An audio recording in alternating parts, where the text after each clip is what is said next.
For the past few days, I've been revisiting Cain's Jawbone, a murder mystery puzzle written in 1934, which I solved during the COVID pandemic. I wasn't the only one to solve it, I solved it quite late, related to other people that went kind of nuts about it on TikTok, Instagram, etc. But still, I managed to sort all the pages and got my result. And since there was no confirmation from the publisher, because I've sent my solution, I am unfortunately not a confirmed solver. But still, I'm very confident with my solution. I checked it with online solution checkers and I'm very confident. And because we finished working with the researcher's first murder, and I think there is still a big video coming up, like a full review of the researcher's first murder, what is good, what is bad, and what I really liked about this puzzle, it's time to talk about Cain's Jawbone, the origin of this kind of murder mystery puzzle. For now, we only got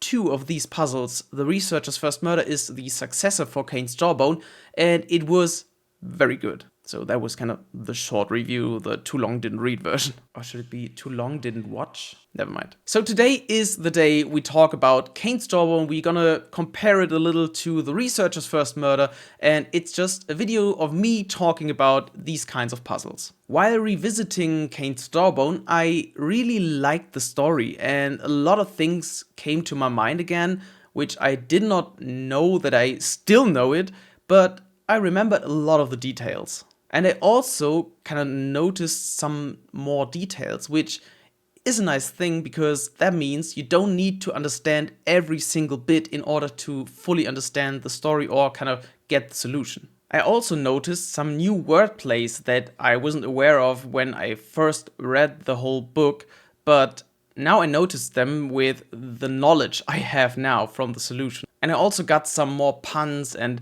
I also understood some references from the researcher's first murder to Cain's Jawbone. And that is good because John Finnemore stated that there might be some references or puns regarding Cain's Jawbone in his own puzzle, and now I think I discovered them. Maybe you can list the things that you found and discovered in the comments down below and we can see if that matches up. Also, if you are new here, please subscribe to the channel so we can reach 200 subscribers, which isn't that much, but I really enjoy making these videos and I really appreciate all your support for those videos. Let's dive in. Let's compare the researcher's first murder to Cain's Jawbone. While Cain's Jawbone only features 100 pages in text form, the researcher's first murder adds another layer with the images, but also features 100 text pages. Regarding the text, it was probably easier to understand the researcher's first murder because it was written in a more modern style. It is also set in a modern time in 2023, which makes it easier to relate, although I had difficulties first to adapt to the setting because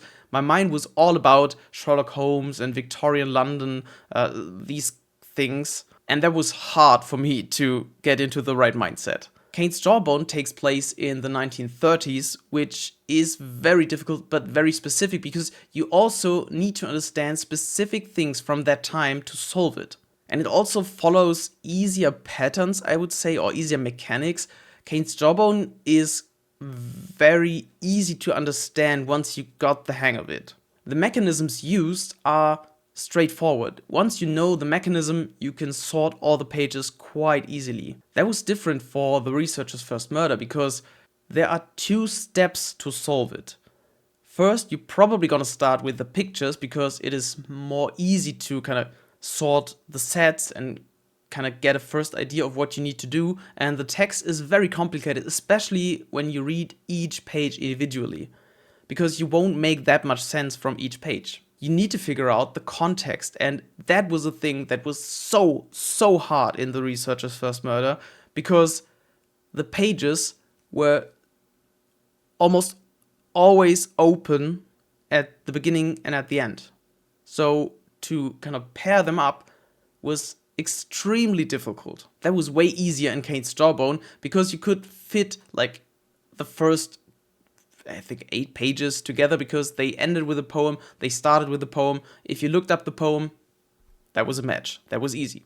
And so there was a slight chance to understand a pattern of a chapter from these 2 pages that you've already paired up because you could see the similarities. And from that, like a puzzle, so a literal puzzle, You could build upon that and kind of sort a first chapter, so there would probably be 90 pages left, which is easier already than to solve 100 pages. And you also got a little bit more of the story, which also helps to sort pages. So difficulty-wise, I'd say the text is more difficult for the researcher's first murder because of all these connections in between pages, and also because of the complexity and the wordplays John Finnemore did, although it is not that easy to do it in Cain's Jawbone because the knowledge required. Another thing that plays a role in this is that Cain's Jawbone used only a handful of literal references, and they were way easier to grab, and John Finnemore didn't use that many actual quotations, which is, I don't know, helpful. It is not helpful because he paraphrased a lot of things, and that made it difficult to get the right reference. But once you found it, you thought, okay, that wasn't that hard, but the process was hard. And there was hardly a page which did not take long for me to understand.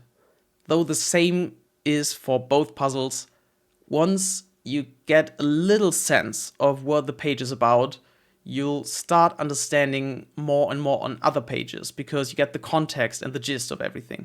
Since we cannot compare a picture side because only the researcher's first murder featured one, I want to talk a little about these sides of the pages, although postcards, whatever. I really liked this type of puzzle because it added another layer and it added complexity that was used more often than once. Some of these puzzles weren't the thing I enjoyed the most because you need to do some math and there was some music theory thing. That wasn't my personal favorite, but still there were some very nice things and well thought mechanics. If you want to know more about these puzzles, then check out the playlist I linked here and watch the videos if you need some help on all these puzzles. I think I provided a good amount of clues and tips and hints so you can proceed with solving the researcher's first murder. Another thing I want to talk about is motivation, because everything needs to be motivated. I'm very eager to when I write something or when I act something on stage, it needs a motivation. There needs to be a reason why somebody is doing something. And that's also a thing that I'm kind of missing in Cain's Jawbone because, and that is a spoiler, so be aware if you haven't solved Cain's Jawbone yet and want to solve it by yourself, then maybe you just need to jump a little. All the chapters in Cain's Jawbone are written first person and they provide the POV of a person on certain events. So yeah, there's more than one narrator. Why are they telling their story or their part of the story? It's not like it's a journal they all write in or it's a letter they write to someone else.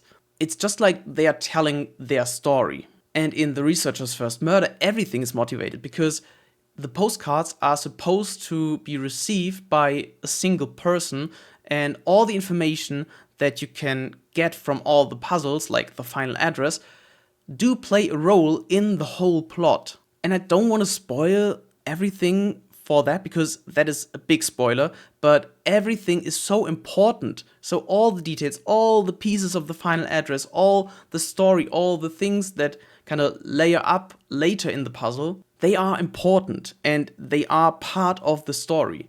And that is what I really, really like because everything was motivated.